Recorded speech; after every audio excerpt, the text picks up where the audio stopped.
Hey y'all, welcome back.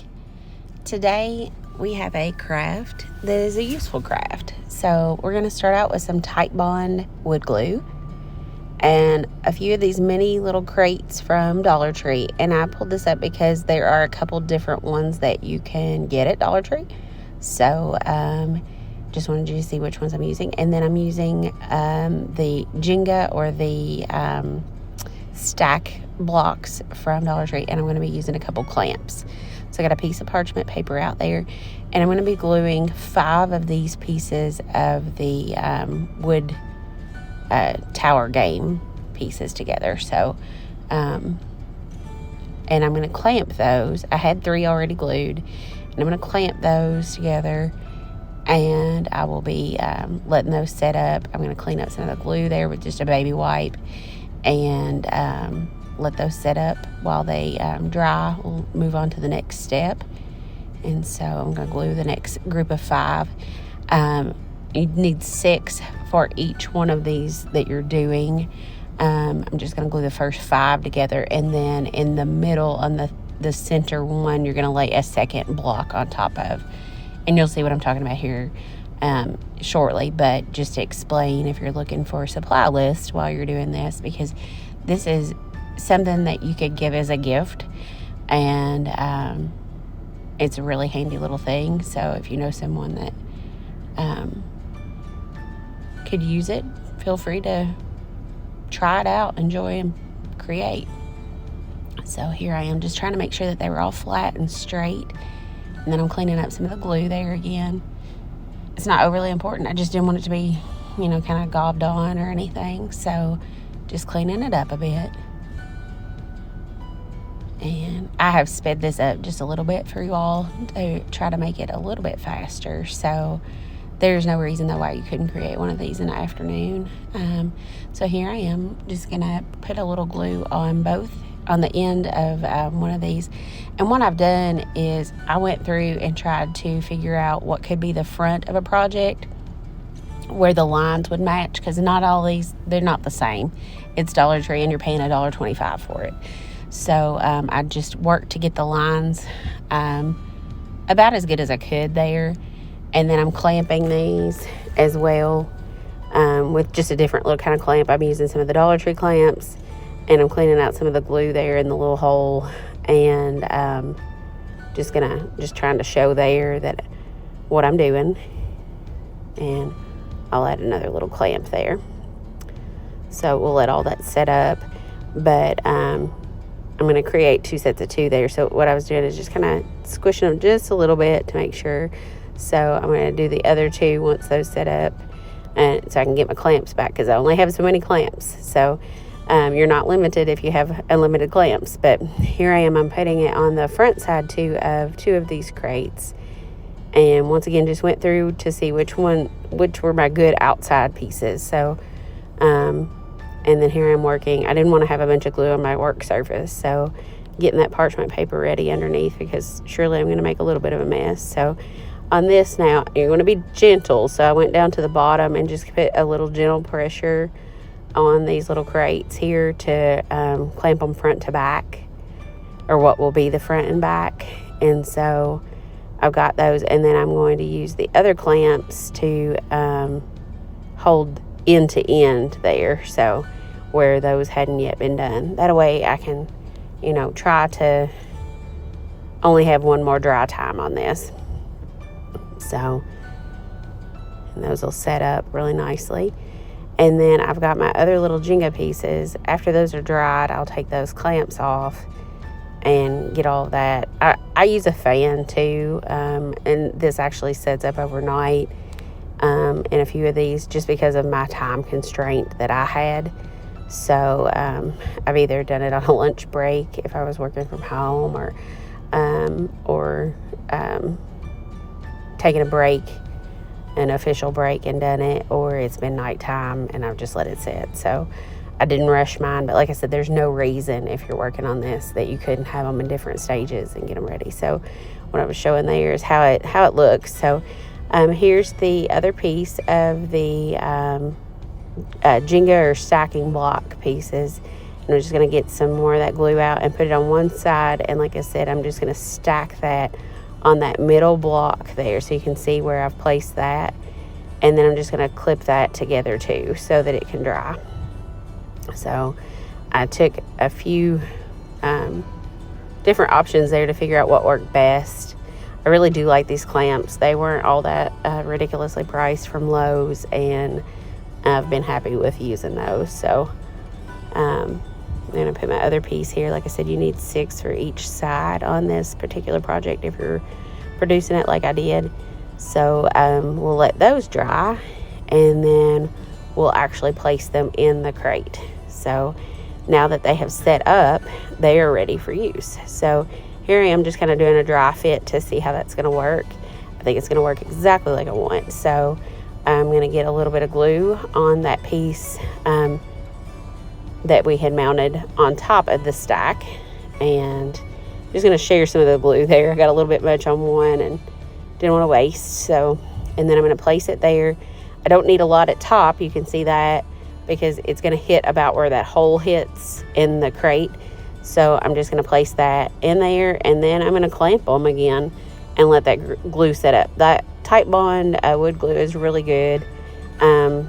I'm trusting it a lot on this. Now, this is not something that's going to carry a lot of weight, so, you know, use your own judgment on that. So meanwhile, I'm going to take a little bit of this wood filler and place that in each one of these little cracks, not the grooves. I want to keep those so you can kind of see I'm carving it out of there. But anywhere that it gives the impression that that's not one solid piece of wood across the front, I'm putting a little bit of wood filler in there.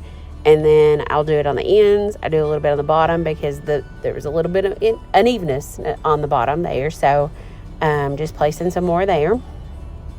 And I will spare you just a little bit of this, but I'm just showing how placing it in there, and I give it a quick sand after that with just some fine grit. I use one of the sanding blocks is what I end up using actually, but it's hard to get on camera, so you're spared that piece. So this wood filler has been around a while, so I've just added a little bit of water to it.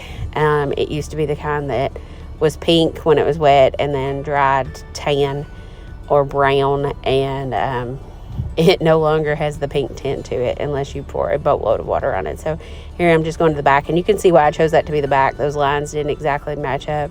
Tried to turn those other two crates every which way to try to get them to match up, and it just wasn't going to happen. So here I am just trying to fake the lines a little bit there. Not that it matters overly, but to me it was, you know, a little bit of attention to get it in there.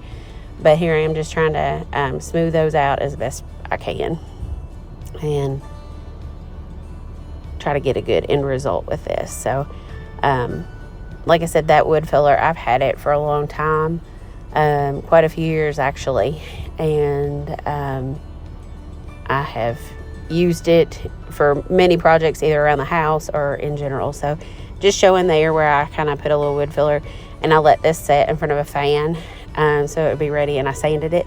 So now I was saying I was going to go outside and use a little bit of that just a cheap spray paint to get a base coat on there.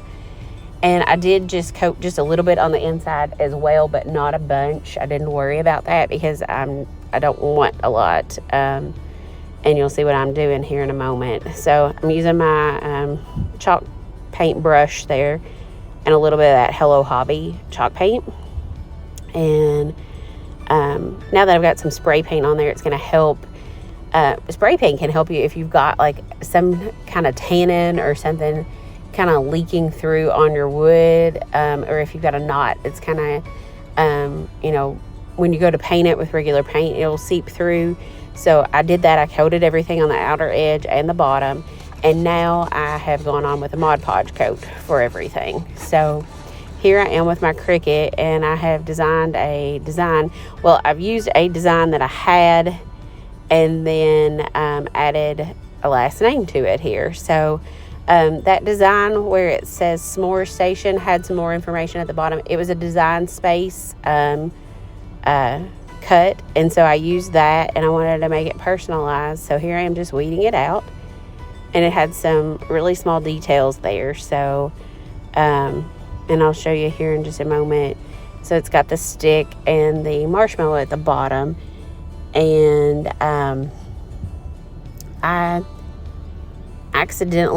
did not realize until I was putting the transfer tape that there was a little cutout of the stick. I guess I had seen it on the screen, but oh well. And so I do a little reverse weeding and I remove that from that transfer tape on the other piece, but it does it for me when I do this. So anyway, I'm just getting it prepared. I'm going to put a piece of transfer tape. This is a piece I've actually used in the past. And the reason I'm using that is I wanted it to have a little bit less tack than it could otherwise. So I'm going to use that, and then I'm going to use another little cutoff, and I didn't have a piece of this scrap long enough, and so here I am just going to burnish it down, and then I'm burnish it to the back, and I give it a test here, but then it looks like it needs a little bit more burnishing, so I use the Cricut scraper tool as well, and then that's a little bit easier. So here we're able to get it off there, because I was using the Cricut Smart Vinyl, and sometimes when you're using that, you might need a actual piece of the Cricut transfer tape that is like a stronger grip, and so I did not have that on this particular task here, and it worked out okay. So just showing there, this was regular grip. That's what I had written on the front of it, because it was a cutoff. So anyway, just going to get it positioned here, so you can kind of see I'm working to get it to line up like I want. And I took a look at it straight on, and I decided it needed just a little bit of adjustment. So I'm looking at it there, kind of off camera, and I'm sorry. It's hard to get straight on something, and so here I am. I kind of adjusted just a little bit, and now I'm going to burnish it down, and I'm real happy with how that's looking there. So get it burnished down and see if it took. So it took wonderfully. I had bought a very large roll of this Cricut Smart Vinyl, and I'm very happy that I did. So just going to do a quick coat of Mod Podge on this so that it can withstand a little bit of use, because now you can see what we're using it for here, and it's going to be in and out. Might have some dew on it, so I'm just going to hope for the best on some of that, because you can't seal out everything, but I sure can try. So here I'm just going to stock it now. So I've got some graham crackers, and got a really large Hershey's bar there. And then you can see we've been working on the marshmallows there. So just going to put the marshmallows. And we had some other fun marshmallows, the Lucky Charm ones there, in a jar. It won't fit, so you could change out the jar if you wanted to put them in a jar on there. And then we like some fun s'mores.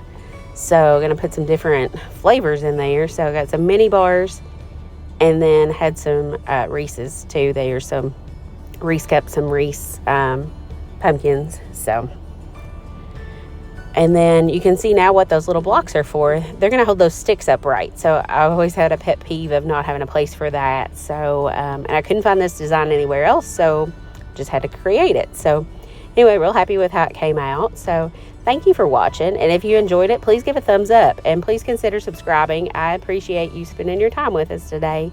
So I hope you have a great day. Thanks.